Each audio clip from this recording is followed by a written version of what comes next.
ये आपने जो उससे पहले बात की कि महायुति का टिकट डिस्ट्रीब्यूशन आपको बड़ा सीमलेस अच्छा लग रहा है, और तुम बीजेपी 152 लोग बोल रहे थे, सुनिए उतना ही हुआ। ये फिगर भी बता दीजिए ना, 152 80 और अजीत पवार 51। ये तो हम लोग 15 दिन से कह रहे हैं कि बीजेपी 150 के आसपास लड़ेगी, 80 के आसपास वो लड़ेंगे, 50 के आसपास वो लड़ेंगे, क्योंकि जब अजीत पवार को आप ले आए हैं अंदर तो बीजेपी 164 पर नहीं लड़ सकती थी, फिर भी वो 12 पर गई है।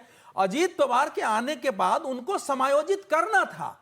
तो इसमें यह है कि नहीं नहीं शिंदे जी आ गए, कोई आ रहा नहीं है, सब अपनी पार्टी का टिकट चाहते हैं। बैठ करके मैं कल भी बोला था कि जो रुकी हुई इससे लड़ी हुई है, क्या हम अपना कोई कैंडिडेट यहां से उतारे हो, आपके कैंडिडेट से बेहतर हो सकता है तो आपस में अदला बदली भी करो, लेकिन जीतो शाइना एनसी को दिया ना इस सीट से जहां से अतुल शाह नाराज हुए। साइना एनसी ने जो गीता जैन का ये बता सकते हैं, गीता जैन ने तो फाइट किया था, टी राजा सिंह ने उसके लिए जो है वहां राइट्स हो गए थे, थोड़े बहुत दंगे हो गए थे अयोध्या के बाद मीरा भाईंदर के पास, और बीजेपी में आ गए तो उसको टिकट नहीं दिया गया है। तो वो वहां से लेकिन ये मुझे समझ में नहीं आ रहा, व्यूअर्स को भी शायद लग रहा हो भाई टिकट सिंबल तुम्हारा, नेता हमारा, भाई इससे क्या हासिल हुआ? नहीं सुने वो पार्टी लड़ लेती, वही आप शाइना एनसी, आप शिंदे सेना से लड़वा रहे हो पार्टी को। जो जैसे शिंदे साहब है, मान लीजिए 10 सीटों पर 5 सीटों पर भारतीय जनता पार्टी के कैंडिडेट लड़ रहे हैं, यदि वो 5 सीटें बीजेपी के पास आ जाती तो आपको लगता है कि शिंदे साहब के पास कम हुई है, कमजोर हो गई है पार्टी? आज कहने के लिए तो उनके पास 80 है। भाई कल को अगर दम ताकत दिखाने का कोई अवसर आएगा चुनाव के बाद शिंदे जी के लिए, तो शाइना एनसी कहां खड़ी रहेंगी?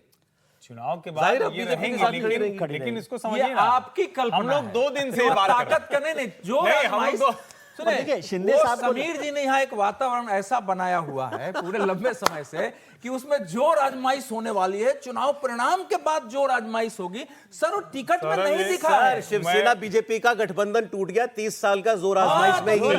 जोर आजमाइश कैसे नहीं हो सकती जोर आजमाइश? देखिए एक बात और समझिए, जो मैं ये बात कह रहा हूं, बोल लेते उस लेवल का जोर आजमाइश नहीं है इसमें।